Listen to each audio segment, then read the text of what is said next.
Social media पर Trump के credit card को लेकर जमकर क्रेडिट लेने को लेकर, भाई क्रेडिट कार्ड आप वैसे यूज करते होंगे स्वाइप वाला, यहां क्रेडिट लेने वाला क्रेडिट कार्ड जो लेके चल रहे हैं उनका मीम बन रहा है।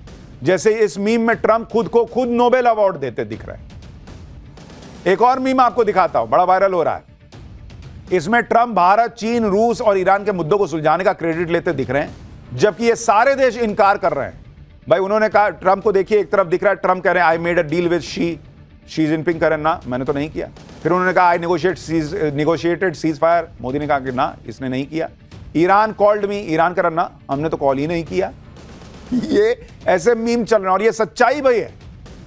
मीम देखिए जिसमें ईरान पर बम बरसते भी दिख रहे हैं और ट्रंप की इमेज के नीचे लिखा है चलो अब शांति की बात करते हैं। सबसे शानदार मीम तो यह है जिसमें ट्रंप के हाथ में एक प्ले कार्ड है और इसमें लिखा है कि ईरान न्यूक्लियर हथियार बना सकता है अगर खमेनी ट्रंप को नोबेल अवार्ड के लिए नॉमिनेट कर देते हैं। ये देखिए जिसमें ट्रंप की इमेज लगाकर लिखा है कि लड़ाई झगड़ा कराने और सुलझाने के लिए संपर्क करें। एक और मीम दिखाई जरा, उसमें कह रहा है, ये देखिए कि दिन में जो है वो ट्रंप जो है वो खुद को नोबेल शांति पुरस्कार देते हैं और रात में जो है वो ईरान पर बम गिरा देते हैं। तो भयंकर छीछा लेदर सोशल मीडिया पर डोनाल्ड ट्रंप की हो चुकी है। लड़ाई झगड़े कराने और सुलझाने के लिए संपर्क करें, पार्टी ऑर्डर्स लिए जाते हैं। जैसे नहीं होता है कि शादी ब्याह के लिए संपर्क करें, यहां हम पार्टी का भी ऑर्डर लेते हैं, वैसा लोग मीम बना रहे हैं। फॉर डिस्काउंट से नोबेल फॉर ट्रंप, मतलब डिस्काउंट चाहिए तो ट्रंप को नोबेल पुरस्कार दिलवाने की बात कर दीजिए। यह हालत हो गई है अमेरिका के राष्ट्रपति की। लोग मजाक उड़ा रहे हैं बॉस ट्रंप का, और हमारे यहां राहुल गांधी ट्रंप की बात पे भरोसा करते चलते हैं। कुल मिलाकर ट्रंप ने अपने बयानों, अपने फैसलों से अपनी जगहसाई तो कराई, साथ ही अमेरिका की साख पर भी बट्टा लगाने का काम कर दिया है। ट्रंप जिस तरह की हरकतें कर रहे हैं उससे तो लोगों को ट्रंप के पहले के राष्ट्रपति जो बाइडेन की भी याद आने लगी। बाइडेन पर लोग हंसते थे क्योंकि वो चलते चलते अचानक गिर जाते थे, अचानक सेंसलेस हो जाए। ये देखिए ये बाइडेन की तस्वीर है। लोग तब इस पे बाइडेन पे हंसते थे कि कैसा ही राष्ट्रपति है। प्लेन पे चढ़ते चढ़ते बाइडेन लड़खड़ा जाते थे, कभी इधर जाना था तो बाएं जाने लगते थे, बाएं जाना है तो दाएं जाने लगते थे। तो लोग बाइडेन पे हंसते थे कि क्या ही राष्ट्रपति अमेरिका को मिला। लेकिन अब ट्रंप की हालत देखकर लोग कह रहे हैं कि बाइडेन कम से कम इधर उधर भटकते थे लेकिन फैसले तो ढंग से ले रहे थे, ये आदमी तो गजब ही कर रखा है। जो लोग बाइडेन पर हंसते थे वो लोग आज ट्रंप की हरकतें देखकर कह रहे हैं कि बाइडेन की तो फिटनेस नहीं थी, ट्रंप तो फिट होकर भी अनफिट है और अपनी खिल्ली उड़वा रहे हैं। बाइडेन पर लोग हंसते थे क्योंकि वो भरे इवेंट में सेंसलेस हो जाते थे, उन्हें पता ही नहीं होता था कि वो कर क्या रहे हैं। जैसे ये तस्वीर देखिए, एक इवेंट में बाइडेन 1 मिनट तक मोशनलेस रहे जबकि दूसरे लोग डांस कर रहे हैं, हंस रहे हैं।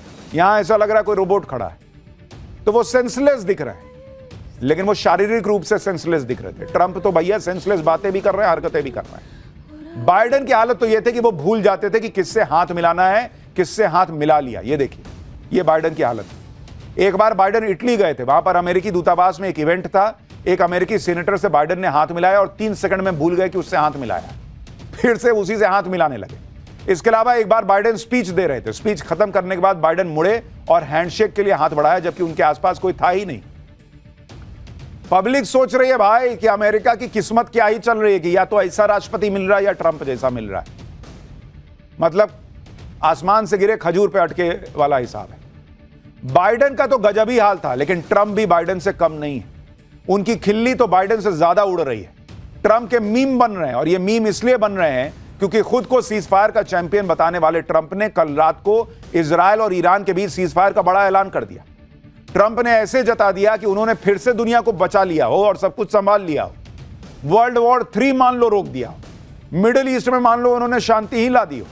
लेकिन क्रेडिट लेने की रेस में ट्रंप सबको धकिया के आगे तो आ जाते हैं, लेकिन फिर उनको झटका लगता है क्योंकि 12 दिनों तक चलने वाले युद्ध पर ट्रंप का सीजफायर 1 मिनट भी नहीं टिका। इजराइल ईरान के युद्ध में अमेरिकी राष्ट्रपति ट्रंप की घनघोर बेइज्जती का पहला चैप्टर तो कल रात ही खुल गया था। ईरान ने कल रात कतर में अमेरिकी एयरबेस पर हमला कर दिया। ईरान ने अमेरिका के अल उदीद एयरबेस पर हमला करके सबको चौंका दिया। ईरान ने अमेरिका के एयरबेस पर शॉर्ट और मीडियम रेंज बैलिस्टिक मिसाइलें दागी। ईरान ने इसे अमेरिका के हमले का बदला बताया। साथ ही इराक में भी अमेरिकी ठिकानों पर हमला हुआ, लेकिन ईरान ने इस हमले की जिम्मेदारी नहीं ली। कतर की तरफ से बताया गया कि ईरान ने 19 मिसाइलें दागी थी, सिर्फ 1 मिसाइल को छोड़कर सबको हवा में मार गिराया गया। अमेरिकी एयरबेस पर ईरान के हमले की खबर दुनिया में आग की तरह फैल गई कि भाई अमेरिका पे ईरान हमला कर रहा है, जिसको ट्रंप कह रहे थे कि नक्शे से मिटा दूंगा, वो अमेरिका पे हमला कर रहा है। तो सबको यही लग रहा था कि अब तो अमेरिका ईरान को छोड़ेगा नहीं बॉस, ये तो बहुत मारेगा। अरे बाप, ईरान के हमले के बाद अमेरिकी राष्ट्रपति ट्रंप की जुबान ही पलट गई। मैंने आपको कहा था ना कि ट्रंप यू टर्न नहीं लेते हैं, ये भाई साहब ओ टर्न लेते हैं, एक यू लेते हैं फिर यू ले लेते हैं तो ओ बन जाता है। ईरान को मिटा देने की बातें करने वाले ट्रंप ईरान से शांति की बात करने लगे। असल सरेंडर तो इसको कहते हैं, जो हमारे यहां के नेताओं को नहीं दिखेगा। खैर, ईरान के हमले पर ट्रंप ने कहा कि ईरान ने 14 मिसाइल दागी, 13 को हमने गिरा दिया, एक को छोड़ दिया क्योंकि वो ऐसी जगह जा रही थी जहां कोई खतरा नहीं था। ट्रंप ने कहा कि इस हमले में कोई हताहत नहीं हुआ है, कोई नुकसान नहीं हुआ है। इसके आगे जो ट्रंप ने कहा कि उसे जानकर सब हैरान रह गए। ट्रंप ने दावा कर दिया कि ईरान ने इस हमले की जानकारी पहले ही दे दी थी। इसके लिए ट्रंप ने ईरान को धन्यवाद दिया और कहा कि अब ईरान शांति की राह पर आगे बढ़ सकता है। आप सोचिए, अमेरिका जैसा ताकतवर देश जिस पर कोई पत्थर मारने की भी नहीं सोच सकता, उस पर ईरान ने बैक टू बैक मिसाइलें दाग दी और ट्रंप यहां शांति की बात कर रहे हैं। मतलब यह हाल हो गया कि एक कोई मोहल्ले का बहुत बड़ा कोई चीता आदमी है जिसकी तरफ लोग आंख उठा के नहीं देखते, उसको एक जो है वो मुक्का मार रहा है, थप्पड़ मार रहा है, वो कह रहा है मेरे गाल पे नहीं लगा, पेट पे लगा तो क्या हुआ, मेरे को फर्क नहीं पड़ता, गाल पे नहीं मारा ना। और वो ईरान को धन्यवाद दे रहे भाई साहब। ट्रंप की इस भाषा को देखकर सवाल उठने लगे कि ये युद्ध चल रहा है या मजाक चल रहा है। मारने से पहले कौन बताता है भाई, मैच फिक्सिंग किए हो क्या? अब वो कहा कि हम तुमको मारने आ रहे हैं और ट्रंप ने कहा कि ठीक है तो चलो काम करो, तुम भी मार ही लो। ये कौन सा युद्ध है भाई? और उस युद्ध को रुकवाने का क्रेडिट ले रहे हैं ट्रंप। इधर ट्रंप ईरान को थैंक यू कर रहे थे, उधर अमेरिका के एयरबेस पर मिसाइल दागकर ईरान अपनी छाती पीट रहा था। ईरान की तरफ से कहा गया कि ईरान के शक्तिशाली सशस्त्र बलों ने कतर में अल उदीद में अमेरिकी एयरबेस पर हमला किया और उसे नष्ट कर दिया। भाई वो अपनी पीठ थपथपा रहा है ईरान कि देखो अमेरिका को फोड़ दिए। ईरान के हमले के कुछ ही देर बाद डोनाल्ड ट्रंप ने एक बड़ा ऐलान भी कर दिया। ट्रंप ने कल रात 3:32 पर सोशल मीडिया पोस्ट पर कहा कि सभी को बधाई, ईरान और इजराइल के बीच कंप्लीट सीजफायर की डील हो गई है। ट्रंप ने कहा कि अभी से लेकर अगले 6 घंटे का विंडो है, इस बीच में दोनों देश अपने फाइनल मिशन को पूरा करेंगे। इसके बाद ईरान सीजफायर शुरू करेगा और इसके 12 घंटे बाद इजराइल भी उसे फॉलो करेगा और इस तरह 24 घंटे में युद्ध खत्म हो जाएगा। इसके बाद ट्रंप ने दोनों देशों को बधाई भी दे दी। ट्रंप ने कहा कि यह युद्ध कई सालों तक चल सकता था, पूरे मिडिल ईस्ट को तबाह कर सकता था, लेकिन ऐसा नहीं हुआ, ना होगा। मतलब क्रेडिट लेने के लिए तो मैंने कहा ना, वो मुक्का कोहनी मार के आगे आ जाते कि मैंने सब कर दिया। ट्रंप ने पूरा माहौल बना दिया कि उन्होंने दुनिया को एक और तबाही से बचा लिया है और अब सब कुछ ठीक हो जाए। लेकिन ट्रंप के सीजफायर के ऐलान के बाद इजराइल ने दावा किया कि ईरान ने उस पर मिसाइलें दाग दी। बताइए, ये तो अमेरिका की हैसियत कर दी इन्होंने कि ट्रंप कह रहे हैं कि मैंने सीजफायर करा दिया, ईरान मिसाइल दाग दिया इजराइल पे। मंगलवार की सुबह इजराइल में वॉर सायरन बजने शुरू हो गए। इजराइल ने दावा किया कि सीजफायर शुरू होने के 2.5 घंटे के अंदर ही ईरान ने उस पर 6 बैलिस्टिक मिसाइल दागी है। इजराइल के मुताबिक ईरान ने इजराइल के बेशरबा में एक बिल्डिंग पर मिसाइल दागकर उसे गिरा भी दिया। इस हमले में 4 लोगों की मौत हो गई, 20 लोग घायल हो गए। आप देखिए कैसे वहां मिसाइल जा रहा है, ईरान का सायरन बज रहा है और ट्रंप कह रहे हैं कि मैंने तो युद्ध रुकवा दिया।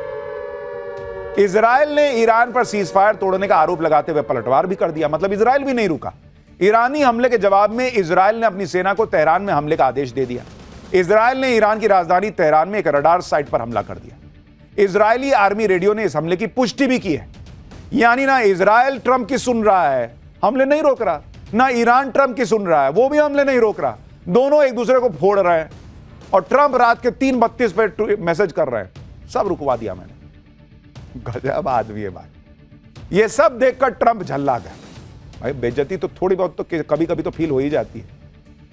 सुबह करीब 10:30 बजे ट्रंप ने सोशल मीडिया पोस्ट में कहा कि सीज फायर लागू है, कृपया इसका उल्लंघन ना करें। मतलब जैसे नहीं होता सड़क पर ये वन वे रास्ता है, कृपया इसका उल्लंघन ना करें। अरे कौन वन वे? दोनों तरफ से घाए गाड़ी आ रही है, जा रही है। काहे का तुम जो है वो ट्रैफिक पुलिस बन के खड़े हो? कोई तुमको नहीं सुन रहा। लेकिन जब कुछ घंटे बाद भी ट्रंप की इस अपील का कोई नतीजा नहीं निकला तो ट्रंप गुस्से में मीडिया के सामने आए। ट्रंप ने दोनों देशों पर सीजफायर के उल्लंघन का आरोप लगाया। ट्रंप खासकर इजराइल पर भड़के और इतना भड़के कि गुस्से में गाली देने लगे। सुनिए इजराइल को लेकर ट्रंप ने क्या कहा। Yeah, I do. They violated, but Israel violated it too. Are you questioning if Israel is committed? Israel, as soon as we made the deal, they came out and they dropped a load of bombs, the likes of which I've never seen before. The biggest load that we've seen. I'm not happy with Israel. So I'm not happy with them. I'm not happy with Iran either. But I'm really unhappy if Israel's going out this morning because of one rocket that didn't land, that was shot, perhaps by mistake, that didn't land. I'm not happy about that. You know what? We basically have two countries that have been fighting so long and so hard that they don't know what doing. Do you understand that? यानी Trump इतना झल्ला गए कि भाई अब वो Israel को गाली दे रहे हैं कि इजराइल को समझ में नहीं आ रहा कि वो क्या कर रहा है। बताइए, बीप करना पड़ रहा है, राष्ट्रपति ऐसी गाली दे रहा है। ये हालत हो गई है। सोचिए ट्रंप की क्या हालत हो गई है। जिस इजराइल के खिलाफ अमेरिका चट्टान की तरह खड़ा रहता है, वही अमेरिका की बात नहीं सुन रहा, और ट्रंप उससे इतना झल्ला गए कि गाली देने लगे। सोशल मीडिया पोस्ट में ट्रंप ने सीधे सीधे इजराइल को धमका दिया कि इजराइल ईरान पर बम न मारे, अगर ऐसा करेगा तो सीजफायर का बड़ा उल्लंघन होगा। ट्रंप ने कहा कि इजराइल अपने पायलट्स को अभी वापस बुलाए। इसके थोड़ी देर में ट्रंप ने बताया कि इजराइल ईरान पर हमला नहीं करेगा। सभी प्लेन जो ईरान पर हमला करने वाले थे वो ईरान के आसमान में फ्रेंडली वेव करके लौट आएंगे। ट्रंप की बातें सुनी, कह रहे हैं कि वहां प्लेन जाएंगे, हमला नहीं करेंगे, फ्रेंडली वेव करके हाय बाय करके चलाएंगे, किसी को चोट नहीं आएगी, सीजफायर लागू हो गया। यानी इजराइल को रोकने के लिए ट्रंप को एड़ी चोटी का जोर लगाना पड़ रहा है। ट्रंप और नेतन्याहू के बीच फोन पर बात भी होने की खबरें हैं। नेतन्याहू ने यहां तक दावा किया कि ईरान पर भयंकर स्ट्राइक करने वाले थे, लेकिन ट्रंप से बातचीत के बाद अब थोड़ी देर इसको रोक दिया। हालांकि यह सीजफायर कितने दिन कितने घंटे टिकेगा कहना मुश्किल है, क्योंकि ना इजराइल ट्रंप का लोड ले रहा है ना ईरान। दूसरी तरफ ट्रंप पूरी तरफ इस सीजफायर का क्रेडिट लेने के लिए लाइन में लगे हैं। ट्रंप ने सीजफायर को लेकर जो कहानी सुनाई उसमें भी झोल लग रहा है। ट्रंप ने कहा कि दोनों देश एक ही वक्त पर उसके पास आए थे और शांति की बात करने लगे। लेकिन आप देखिए, यह सीजफायर ऐसे वक्त में हुआ जब पुतिन ईरान के नेताओं से मिले, ईरान को पूरी मदद देने की बात कही। खुद ट्रंप ने माना कि पुतिन से उनकी बात हुई है और पुतिन ने ईरान से मदद की पेशकश की। ट्रंप ने यहां तक कहा कि वो ईरान में सत्ता परिवर्तन नहीं चाहते, क्योंकि इससे ईरान में अराजकता फैल जाएगी। अब ट्रंप के ऐसे बयान और रूस की एंट्री से तो यही लग रहा है कि पुतिन के डर से ट्रंप पीछे हट गए। ट्रंप को यह समझ आ गया कि अगर वो ईरान के साथ ज्यादा 3-5 करेंगे तो पुतिन से, चीन से, सबसे भिड़ना पड़ सकता है, जो मैं कल आपको चैप्टर में बता रहा था। इसलिए ट्रंप ने कहा कि सिर्फ जुबान के मामले में ही यू टर्न क्यों लेना, फैसलों के मामले में भी गाड़ी घुमाओ। गाड़ी घुमाओ जी, गाड़ी घुमा लिए, बोले कि अब सीज फायर कर लो। क्या हुआ, मेरे एयरबेस पे अगर ईरान ने बम ही गिरा दिया तो क्या होगा? सब तो फोड़ दिए ऊपर, अब एक नीचे उधर गिरा है, हमको चोट नहीं लगी।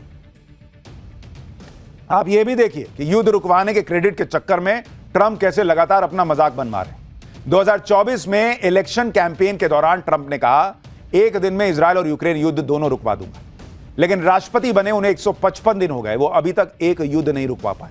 इसी साल 28 मई को ट्रंप ने इजराइल को वार्निंग दी कि किसी भी हाल में इजराइल ईरान पर हमला न करे, लेकिन इजराइल ने ट्रंप की एक न सुनी। 13 जून को इजराइल ने ईरान पर हमला कर दिया। ट्रंप 16 जून को G7 की मीटिंग छोड़कर जल्दी अमेरिका चले गए और सीजफायर नहीं, कुछ बड़ा करने वाला हूं कह के गए। फिर 18 जून को कहा कि मैं ईरान पर हमला कर भी सकता हूं, नहीं भी कर सकता हूं। फिर 19 जून को कहा कि 2 हफ्ते में बताऊंगा कि ईरान पर हमला करूंगा या नहीं करूंगा। 2 दिन में ट्रंप ने पलटी मार दी और 21 जून को ट्रंप खुद इजराइल ईरान युद्ध में कूद गए। कहा कि ईरान का न्यूक्लियर फैसिलिटी मैंने बर्बाद कर दिया। अब ईरान बता रहा है कि उसने तो पहले ही न्यूक्लियर फैसिलिटी खाली कर दी थी। यानी आप सोचिए, अमेरिका के किसी राष्ट्रपति की इतनी बेइज्जती लास्ट आपने कब सुनी थी, आपको भी याद नहीं होगा। इतना ही नहीं, खबरें तो यहां तक हैं कि खुद पेंटागन के अधिकारी ट्रंप से परेशान हैं। ईरान पर हमले के दौरान अमेरिकी अधिकारियों को यह डर था कि कहीं ट्रंप अमेरिकी हमले की जानकारी लीक ना करे, क्योंकि इतने बड़बोले हैं, वो कुछ भी कर सकते हैं। तो अमेरिका के अधिकारी घबराए हुए थे कि भाई ये तो बोल देगा, मर तो मेरा सैनिक जाएगा ना भाई, मेरा साथी मर जाएगा। पेंटागन को डर था कि ट्रंप पहले ही सोशल मीडिया पर ईरान को हमले की हिंट ना दे दें। दावा तो यहां तक है कि ट्रंप की अनिश्चितता से घबराए पेंटागन ने ट्रंप को बाईपास करते हुए उनकी टीम को मिसलीड करते हुए हमले का प्लान बनाया। ये सारी खबरें जो आपको बता रहा हूं अमेरिका के अखबारों में छप रही हैं। सोचिए क्या हालत हो गई ट्रंप की और अमेरिका की। लेकिन यहां राहुल गांधी कहते हैं कि ट्रंप ने बोला